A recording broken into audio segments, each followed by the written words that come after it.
2022 के होली है। अब की बार देखी कि सब लोग अपना अपना भौजाई से कवना भाव में होली खेलता। अरे होय देखी यूपी बिहार में केगा लोग भौजाई से मजा लेता। पीछे से डालेला यूपी के लोग, आगे से डाले बिहार। पीछे से डालेला यूपी के लोग, आगे से डाले बिहार। पीछे से डालेला यूपी के लोग, आगे से डाले बिहार। अरे आगे से डाले बिहार भौजी होलिया में। अरे ये बिकी भैया, अरे हेकर न छनकल देखी जी। अरे लगवाइएगा जाई। ये भौजी होलिया में, ये भौजी होलिया में तो डालस मोदी सारा कार। भौजी होलिया में डालस मोदी सारा कार। भौजी होलिया में पीछे से डालेला यूपी के लोग, आगे से डाले बिहार। अरे आगे से डाले बिहार भौजी होलिया में।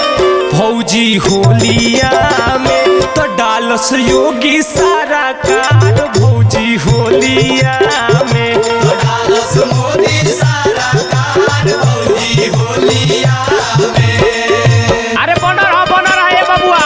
और देखो पतल की मजा लो, एक तो होली में मजा ले लो बाबू।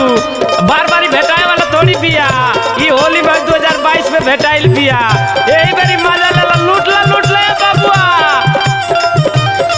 मन भावे मरद भोजपुरिया सखी हो, मन भावे मरद भोजपुरिया। बना रहा विवेक बाबू, जिया जिया। गीत संगीत रिकॉर्डिंग स्टूडियो गोपालगंज। देश परदेश में इनी करवा चाराचा। यूपी बिहार में होता पूरा खराचा। यूपी बिहार में होता पूरा खराचा। देश परदेश में इनी करवा चाराचा। यूपी बिहार में होता पूरा खराचा। देखी विपक्षी योगी जी के हो गईले फरार। अरे हो गईले फरार भौजी होलिया में। अरे हई देखी तो 501 रुपया का पुरस्कार आयल हमारा चंदन भैया के तरफ से। हट न रे का बीच में आवत रे, हट न रे भैया के बार बार नमस्कार रही।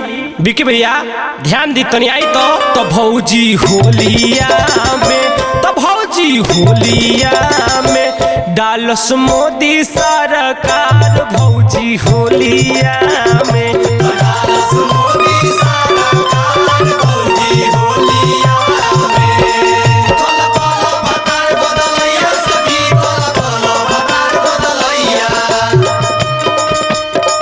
ए सखी, अरे आवा ना है ने।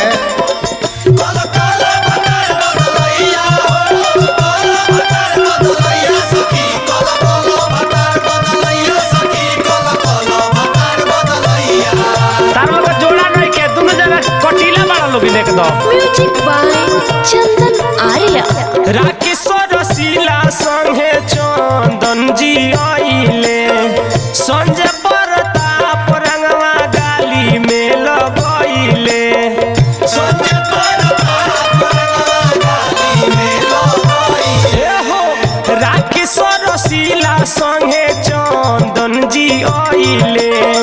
संजय प्रताप रंगवा गाली में लगैले। टोला मोहल्ला करेला हल्ला, रंगे के एकर पिछाड़। अरे रंगे के एकर पिछाड़ भौजी होलिया में। अरे विवेक बाबू आओ तो तनी पीस के, बड़ी कुदतिया हो। तो भौजी होलिया में, तो भौजी होलिया में डालस मोदी सरकार। भौजी होलिया में